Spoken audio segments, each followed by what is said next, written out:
Ал, мына, кофенің көкесі Алматыда дейді. Так, емішка, бір кофеден қолымызға салайық ана жолғыда, да? Шешін әңгіме, дүкен, туда-суда. Кетіп жүріңдер, мына жерге, очередке тұрыңдар. Дәурен, мына жерге. Так, очередь.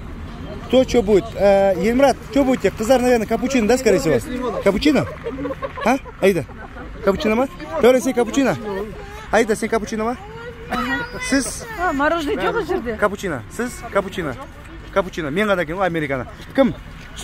Так, на, стутекеңе бір макачино. Маленький. Ладно? Нельзя, да? А детский есть? Детский? Все, какао сделайте тогда. Вот какао маленький. И, короче, смотри. Раз капучино, 2 капучино, 3 капучино, 4 капучино, 5 капучино, 6 капучино, 7 капучино. И 8 американо. Понятно, да? Давай. А? Вот, все то, что капучино, всем сахаром, да? Верно, ребята? Всем, да, всем по одной капучино. Если не хватит, потом добьешь.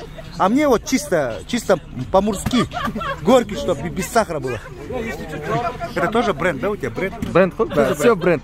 Это Эйвен. Да, Эйвен. Эйвен, что, сетевой бизнес, да, походу? Да, это 10 лет тому назад в МДУ была эта организация, уборка мусора. Когда всем участникам выдавали вот такие кепки. Социальный, да? Социальный проект. Все, верно. Вот тогда я был... Это, как я понял, Поло, да? Поло. Это марка Поло, да. Поло, да. У меня тоже кофта от Поло есть. Базарок негізі. Әрі качественный, әрі доступный. Да. Главное, часики базарок, пластик. Швейцарский. Чисто швейцарский. Какао, да?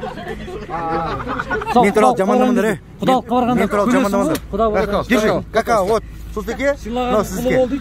Молодец. Абаля, сықып қалмасыңдар, сыртын сандаршы. Не, нормально. Сен өзің бір ішіп көрсеші.